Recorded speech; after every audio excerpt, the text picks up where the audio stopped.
حضرت انس رضی اللہ تعالیٰ عنہ سے مروی ہیں کہ نبی صلی اللہ علیہ وسلم نے فرمایا، جب اللہ نے زمین کو پیدا کیا تو وہ ڈون وڈول ہونے لگی۔ اللہ نے پہاڑوں کو پیدا کر کے اس پر رکھ دیا تو وہ اپنی جگہ ٹھہر گئی۔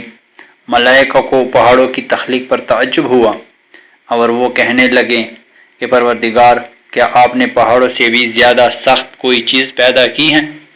اللہ نے فرمایا، ہاں، لوہا۔ انہوں نے پوچھا کہ پروردگار، کیا لوہے سے بھی زیادہ کوئی سخت چیز آپ نے پیدا کی ہے؟ فرمایا، ہاں، آگ۔ فرشتوں نے پوچھا کہ کیا آپ نے آگ سے بھی زیادہ کوئی سخت چیز پیدا کی ہے؟ فرمایا، ہاں، ہوا۔ فرشتوں نے پوچھا کہ پروردگار، کیا آپ نے ہوا سے بھی زیادہ کوئی سخت چیز پیدا کی ہے؟ انہوں نے فرمایا، ہاں، ابن آدم جو دائیں ہاتھ سے خرچ کرتا ہے تو بائیں ہاتھ کو پتہ بھی نہیں چلتا۔ حدیث کا آسان اور واضح مفہوم۔ حضرت انس رضی اللہ تعالیٰ عنہ بیان کرتے ہیں کہ نبی صلی اللہ علیہ وسلم نے فرمایا، جب اللہ تعالیٰ نے زمین کو پیدا کیا تو وہ ہلنے لگی، مضبوط نہیں تھی، تو اللہ نے پہاڑ بنائے اور زمین پر رکھ دیے، تب زمین مضبوط ہو گئی اور ہلنا بند ہو گیا۔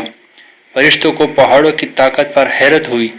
انہوں نے اللہ تعالیٰ سے پوچھا، یا اللہ، کیا آپ نے پہاڑوں سے بھی زیادہ طاقتور کوئی چیز بنائی ہے؟ اللہ نے فرمایا، ہاں، لوہا، کیونکہ لوہے سے پہاڑ توڑے جا سکتے ہیں۔ فرشتوں نے پوچھا، لوہے سے بھی زیادہ طاقتور چیز ہیں؟ اللہ نے فرمایا، ہاں، آگ، کیونکہ آگ لوہے کو پگھلا دیتی ہے۔ انہوں نے پوچھا، آگ سے بھی زیادہ طاقتور چیز ہیں؟ اللہ نے فرمایا، ہاں، ہوا، کیونکہ آگ کو بجھا دیتی ہے۔